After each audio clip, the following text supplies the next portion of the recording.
Let's get more details on the ground right now. And joining us live from General Santos City is Mobile Journal Evan Tarinque. Evan, kapapangyari lang ang malakas na aftershock dyan. Pakikwento mo sa amin.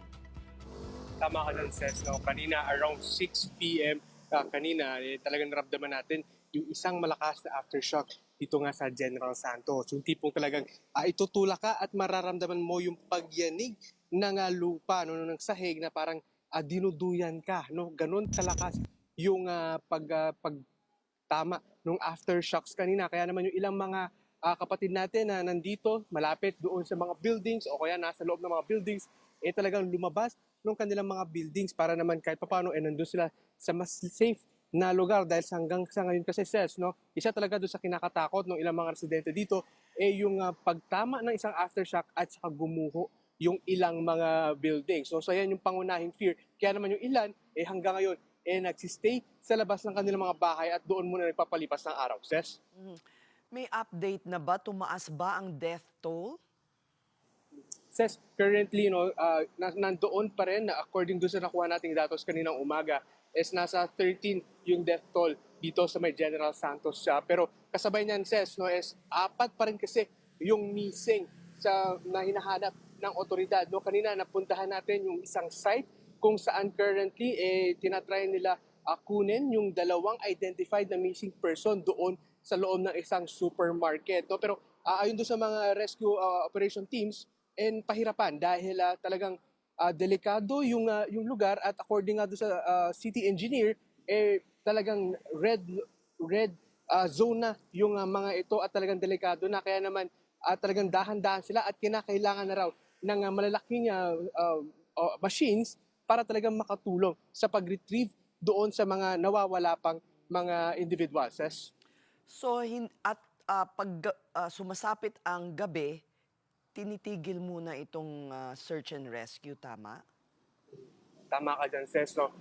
Isa talaga doon sa talagang priority rin kasi ng search and rescue teams. Siyempre, yung safety nung kanilang mga kawani, yung mga kasama nila na tumutulong maghanap doon pa sa mga nawawala. Pero according nga sa kanila, panalangin nila, sana hindi na madagdagan pa itong death toll na meron currently ngayon, no? Dahil yun nga, 4 pa yung hinahanap, 13 yung death toll at nasa 66 kasi yung mga buildings na talagang nasira at naapektuhan nitong paglindol. Kaya so far talagang minomonitor nila bawat building, nagpapadala sila ng mga city engineers papunta doon sa mga identified na mga buildings na talagang tumama or merong structural damage. Yes?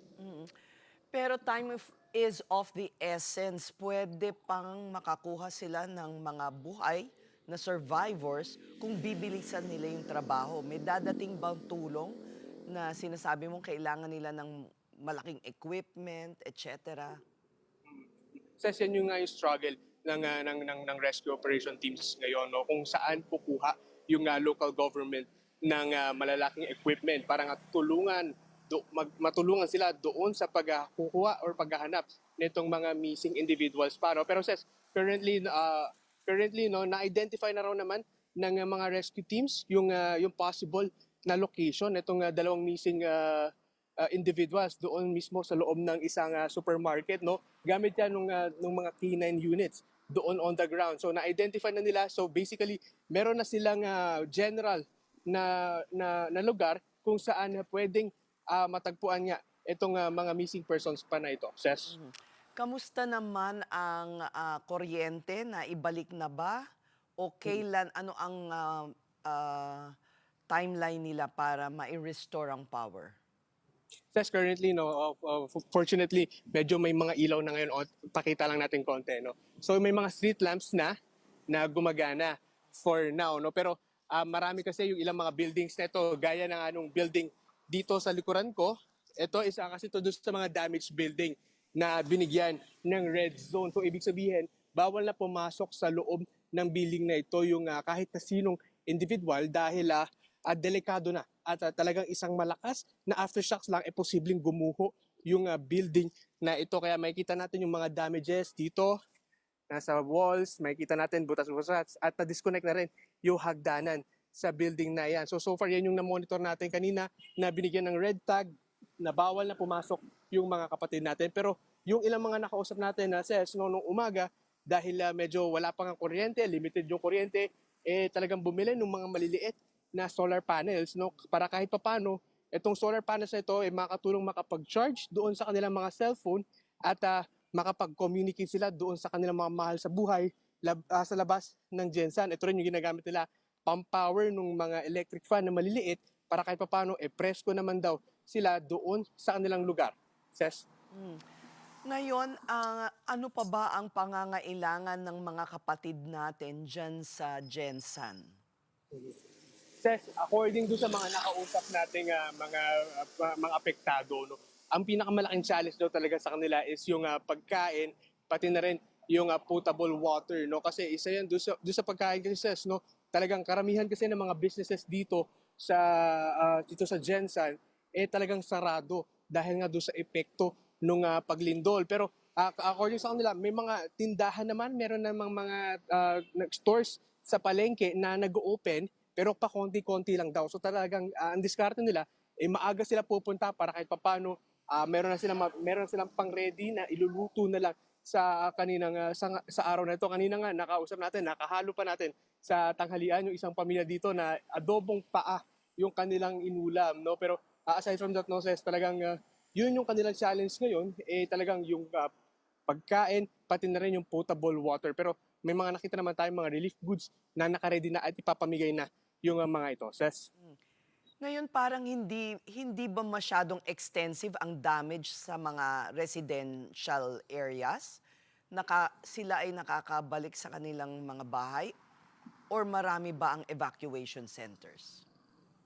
Sa karamihan ng mga residente dito, no, ang pinili nila is mag-stay na lang sila sa labas on an open field, no. Karamihan na sa open field, nagtatayo sila ng kanilang mga tent at doon magpapalipas ng araw, no. Dahil yung iran talaga sa kanila yung talagang takot baka daw matrap kasi sila sa loob ng bahay kung sakali man tumama yung isa pang malakas na aftershock. So yan yung talagang main na talagang ikinakatakot ng ating mga kapatid dito. Pero so far, according naman sa kanila, aantayin lang daw nila yung pag-check ng mga city engineers or yung mga engineers ng kanilang mga bahay kung na ma-check kung okay ba, stable ba yung pundasyon ng kanilang mga bahay at pag na-check na raw at okay naman daw, babalik na rin sila sa kanilang mga tahanan. Ses? Okay, Evan, kasi ang nakita natin noong nagkaroon ng lindol sa Cebu, yun ang problema.